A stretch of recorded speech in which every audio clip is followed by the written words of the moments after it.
देखिए आपका हिस्ट्री का एक पार्ट आया था 5 मिनट का, उसमें का टेक्निकल इशू हो गया था थोड़ा, तो वो क्या छोटा बन गया था पार्ट। उसमें आपका 2-3 पॉइंट रह गए थे, तो मैं आपको यहाँ पे एक्सप्लेन कर देता हूँ एक बार आपको। देखिए उसमें लहुरा देव संत कबीर नगर उत्तर प्रदेश स्थल में 8000 ईसा पूर्व का कृषि एवं चावल का साक्ष्य मिले हैं, जो नए खोजों में पहला हुआ है प्राप्त। जो नए खोज की हुई हैं उनमें पहला प्राप्त हुआ है। कहाँ से मिला हुआ है? कबीर नगर से, लहुरा देव उत्तर प्रदेश। 8000 ईसा पूर्व में क्या मिला हुआ है? चावल और कृषि, यानी कृषि होती थी चावल की, चावल मिले हुए हैं। फिर देखिए यहाँ से प्राप्त हुआ है आपको कोलीडभा से। क्या कोलीडभा एक जगह इलाहाबाद उत्तर प्रदेश के अंतर्गत है। कि देखना कोलीडभा कोई गांव तहसील होगा, इलाहाबाद उसका ज़िला है, उत्तर प्रदेश उसका राज्य है। 6000 ईसा पूर्व में चावल का साक्ष्य प्राप्त हुआ है। चावल की खेती सबसे पहले हुई और वही हर जगह फैला हुआ था। फिर देखना बुर्ज होम कश्मीर, लोग गड्ढों में रहते थे, लोग गड्ढे करके रहते थे गड्ढों में, जैसे कि आप देखते हो आजकल भी कई जगह मिलता है। जैसे कि वो एक जनजाति होती है जो चलते फिरते रहती है, उसको बंजारा बोला जाता है। तो वो कहीं पे गड्ढा करते थे, ऊपर से उसके ऊपर झोपड़ी बना लेते, अभी भी रहते हैं ऐसे ही। तो शिकार एवं मछली पालन, शिकार करते थे, जंगल में जाकर वो मछली पालते थे, मछली का भी बाद में पका कर यूज करते थे उसको खाने में। एक कब्र में मालिक के साथ कुत्ते को दफनाने के प्रमाण मिले हैं। उस टाइम में क्या, जब मालिक की डेथ हो जाती थी या उनकी मौत हो जाती थी, तो उन्हें जब दफनाया जाता था तो उसके साथ उसके प्रिय पशु को दफनाते थे उसकी याद में, या उसके साथ कोई जाए जिससे उसको बुरा ना लगे अकेला, तो उसके लिए उसके कुत्ते को दफना दिया जाता था। फिर देखना गुफर कराल कश्मीर में जगह है, अर्थात कुम्हार की गुफा। यार कुम्हार की गुफा एक जगह है, या कुम्हार की गुफा कह सकते हो किसी स्थान जगह को। यहाँ से कृषि एवं पशुपालन दोनों के साक्ष्य मिले हैं। यहाँ पे खेती भी होती थी जैसे आज की स्थिति की तरह, खेती भी होती है अपने यहाँ पे। अपन पशु वगैरह भी पालते हैं, पशु पालते हैं दूध की कमी के लिए, जैसे कि दूध प्राप्त हो सके अपन गाय भैंस पालते हैं। उसी तरह से उसके उनके टाइम पे भी पशु पालते थे, बकरी भेड़ बकरी या बैल गाय भैंस पालते थे, बकरियों का मांस खाने की यूज़ करते थे, भैंस का दूध वगैरह गाय भैंस का दूध वगैरह यूज़ करते थे। फिर देखना यहाँ से आपका अन्न काल प्रारंभ होता है। यहाँ से अन्न काल में देखना यहाँ वो पॉइंट है जो आपके पिछले वीडियो को रह गए थे। यहाँ पर देखिए अन्न काल में सबसे पहला आता है ताम्र पाषाण काल।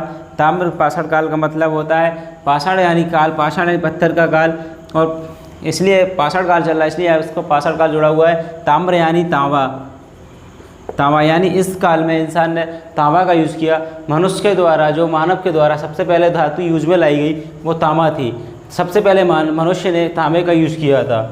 देखिए यहाँ से ताम्र पाषाण काल का समय है 4000 ईसा पूर्व से 1000 ईसा पूर्व के बीच में, अर्थात यह काल हड़प्पा पूर्व, हड़प्पा काल यानी हड़प्पा से पहले का, हड़प्पा के साथ का और तथा हड़प्पा के पश्चात, ये तीनों में संबंधित था। यानी जो चीज़ आज चल रही है, आज से पहले चली, आज चल रही है, आज के बाद भी चलेगी, वही बात कही गई है यहाँ पर। फिर देखना इसके लक्षण क्या क्या, इसकी कृषि संस्कृति। यहाँ पर कृषि संस्कृति को कई श्रेणियों बांट दिया था। कृषि को कई श्रेणियों बांट दिया था, जैसे साधारण कृषि, अन्य मशीनों द्वारा कृषि, या कृषि संस्कृति, उसी के अंतर्गत उसको कृषि संस्कृति शामिल कर दी, या उनके खेल कूद क्रीड़ा जैसी जगह चीज़ थी। फिर औजार में क्या था, पत्थर के साथ तांबे के औजारों का उपयोग मानव द्वारा उपयोग में लाई गई धातु पहली है। यानी पाषाण हो गए तो पत्थर का यूज तो हुआ ही था इसमें, औजार बनाने में पत्थर तो चल ही रहे थे, लेकिन चलते पत्थर का यूज करते करते तांबा मिला, तांबे की खोज हुई और तांबे धातु के पहली धातु तांबा ही मिली मानव को, और उसका वो यूज़ करने लगे, औजार बनाने लगे उसको इकट्ठा करके। फिर देखना स्थल में देखना, स्थल कहाँ से, आहाड़ बनवास संस्कृति, राजस्थान से, यानी बनास नदी पर स्थित है इसलिए इसको क्या कहा गया है, बनास संस्कृति कहा गया है, ठीक है ना। फिर देखना इसके आगे पॉइंट में बता देता हूँ आपको।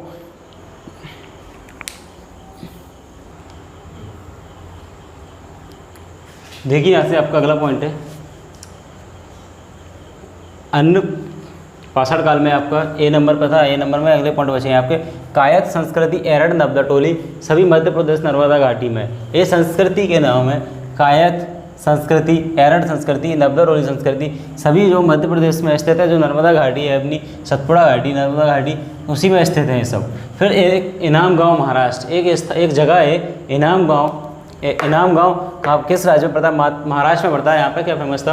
यहाँ पर मातृ देवी की प्रतिमा, यानी जो अपनी मातृ देवी कुल देवी होती है उनकी आप यहाँ पर प्रतिमा मिली है तथा 5 कमरों वाला मकान मिला है। एक मकान मिला हुआ है जिसमें 5 कमरे मिले हैं। इससे सिद्ध होता है कि इस टाइम पर भी बड़े बड़े मकान बनाए जाते थे जिसमें 5 या 6 या उससे अधिक भी कमरे हुआ करते थे। ऐसे मकान मिले हुए हैं। तो इससे इसी बात का आप इसी से अंदाज़ा लगाया जाता है इतिहास का। इतिहास किसी ने देखा नहीं है, उसके बस जो खोज करता होते हैं वो एक अंदाज़ा लगाते हैं कि अब इस टाइम पर अगर 5 कमरे वाला मकान मिला है तो हो सकता है इससे बड़े मकान भी हो, या 5 कमरे वाला मकान स्थित हो, इससे 10 कमरे वाला भी हो सकता है, 2 कमरे वाला भी हो सकता है। तो यहीं से अंदाज़ा लगाया जाता है इन चीज़ों का। फिर देखिए यहाँ से लौह योग, यहाँ अभी आपका ताम्र योग चल रहा था, अब बी नंबर पर देखना आप लौह योग आपका समय हुआ। लौह योग यानी आयरन। इस समय तक आते आते मनुष्य ने लोहे की भी खोज कर ली थी, लोहे का उपयोग सीख लिया था, इसलिए इसको लौह योग यानी आयरन एज कहा गया है। समय इसका एक है ईसा पूर्व। फिर देखना समय के ईसा पूर्व। लक्षण इसके थे चित्रित धूसर मृदभांड, यानी यहाँ पर जो मृदभांड मिलते थे वो चित्रित थे, उन पर चित्र बनाए जाते थे। और फिर इसकी शुरुआत और लोह योग से ही मानी जाती है। यहाँ से इसकी लोह योग की शुरुआत मानी जाती है सच में। और औजार यहाँ पर लोहे का प्रयोग हुआ तो सीधी सी बात है, फिर क्यों लोग पत्थर का उपयोग करेंगे या किसी जो और चीज़ का उपयोग करेंगे? जब लोहा मिल ही गया तो उससे अच्छा हथियार बनेगा तो लोहे का यूज़ किया जाएगा ना। फिर देखना स्थल अतरंजी खेड़ा एक फेमस जगह है एटा उत्तर प्रदेश में। भारत में लोहे का पहला साक्ष्य यहाँ से मिला है। कहाँ से? अतरंजी खेड़ा से। आपसे क्वेश्चन पूछा जाएगा कि भारत में लोहे के साक्ष्य किस स्थान से प्राप्त हुए हैं, तो आपको वहाँ पे ऑप्शन में लगाना पड़ेगा अतरंजी खेड़ा से प्राप्त हुए हैं। अगर उत्तर स्टेट पूछ लिया तो उत्तर प्रदेश पूछ लेगा, अगर जिला इला पूछ लिया तो एटा पूछ लेगा, या स्थान एटा ऑप्शन में आएगा तो एटा लगा के आना पड़ेगा आपको। फिर देखना आप यहाँ से दक्षिण भारत में महापाषाण काल, यानी अभी ये पूरे भारत की बात हो रही थी, अब इसमें स्पेशली कहा गया दक्षिण भारत में लौह पाषाण काल, ठीक है ना। देखना महापाषाण, महा किसके लिए जुड़ता है? महा उसके लिए जुड़ता है कि अगर कोई चीज़ छोटी छोटी हो तो उसको नॉर्मली बोला जाता है, लेकिन कभी वो बड़े रूप में आ जाती है तो उसको महा कहा जाता है। जैसे कि आप देखते हो कोई व्यक्ति बड़ा बन जाता है तो उसके आगे माननीय लगाया जाता है, जैसे नेता श्री माननीय जी, ठीक है ना, माननीय श्री। अब देखना यहाँ से दक्षिण भारत में महापाषाण काल, समय इसका लगभग 1000 ईसा पूर्व रहा है, इसके लगभग साथ में था। फिर देखना लक्षण क्या है? संस्कृति का नाम है। संस्कृति का नाम क्या था? महापाषाण काल। इसके कब्रों के कारण पड़ा। देखना आप महापाषाण काल क्यों पड़ा, इसका काल पढ़िए, वो मैं आपको पढ़ा रहा हूँ। संस्कृति का नाम महापाषाण काल इसके कब्रों के कारण पड़ा। कब्र उसको बोलते हैं जिसके अंदर इंसान को दफनाया जाता था, क्योंकि कब्रों के ऊपर बड़े बड़े पत्थर अर्थात महापाषाण का उपयोग होता था। एवं रागी व धान की खेती, यहाँ पर खेती किसकी होती थी? रागी एक खेती के फसल का नाम है। एक धान का आपने सुना होगा चावल। और महापाषाण से मतलब जब कोई इंसान मर जाता था तो उसको ऊपर से मिट्टी डाल देते हैं और कुछ पत्थर डाल देते थे, तो उसके ऊपर बड़े बड़े पत्थर रख दिया करते थे, जिससे कि उसको कोई ऐसे कि कोई जानवर होता है, कुत्ता होते तो उसको खोल के उसको नौचा नहीं करें उसके साथ में, डेड बॉडी के साथ में, ये गलत होता है सब। फिर देखना स्थल क्या था? संगन कल्लू से क्या? राख के ढेर प्राप्त हुए। कहाँ से? संगन कल्लू से राख के ढेर प्राप्त हुए।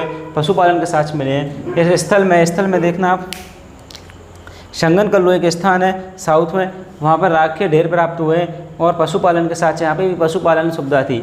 फिर देखना ब्रह्मगिरी ब्रह्मगिरी में पिकलीहल जगह से क्या मिला है? सभी कर्नाटक, ये ब्रह्मगिरी पिकलीहल 2 जगह हैं जो साउथ में पड़ती है। एक पिकलीहल है, एक ब्रह्मगिरी है, एक पिकलीहल है। ब्रह्मगिरी पिकलीहल ज्योग्राफी में बहुत अच्छे तरीके से पढ़ाऊंगा मैं आपको। फिर इसमें कि ये सभी कहाँ पर है? सभी कर्नाटक राज्य में, ये दोनों जगह ब्रह्मगिरी पिकलीहल। यहाँ से आपका हिस्ट्री का 2nd चैप्टर पूरा हो गया, प्रागैतिहासिक काल। तो आपको यहाँ से देखना हिस्ट्री को छोड़ना पड़ेगा। अगर आपको जेल पेडी पेपर देना है और निकालने की सोच रहे हो आप, तो आपको सीधी सी बात है, विशेष ध्यान आपको यहाँ पर देना होगा। MP पर आपको विशेष ध्यान देना होगा, इंग्लिश और हिंदी, साइंस, यहाँ पर विशेष ध्यान देना होगा आपको। तो मैं आपकी ये सब क्लासें स्टार्ट करने जा रहा हूँ। हिस्ट्री को छोड़िए, अब आपको जो पॉलिटी का 2 चैप्टर है, वो पॉलिटी का वो वहाँ से पढ़ाऊँगा आपको, जहाँ से जेल प्रेरी में एग्ज़ाम में आना है क्वेश्चन, वहाँ से मैं आपको पॉलिटी से करा दूँगा। और ज्योग्राफी से क्वेश्चन नहीं आएगा, MP की ज्योग्राफी से आएगा, मैं आपको वो यहीं से पढ़ा दूंगा, MP में पढ़ा दूंगा। तो आपकी अब क्लास स्टार्ट होने वाली है, MP की क्लास स्टार्ट होने वाली है। इंग्लिश की आपकी दूसरे सर आएंगे, दूसरे सर आपको इंग्लिश की पढ़ाएंगे। हिंदी में आपको अच्छी पढ़ा दूंगा, साइंस पढ़ा दूंगा। और इसके बाद क्या बचता है आपका करंट। तो आपकी करंट भी इस क्लास स्टार्ट हो रही है। करंट आज से देखिए, आज से सुबह से मॉर्निंग से आपको फेसबुक पर मिल जाएगी।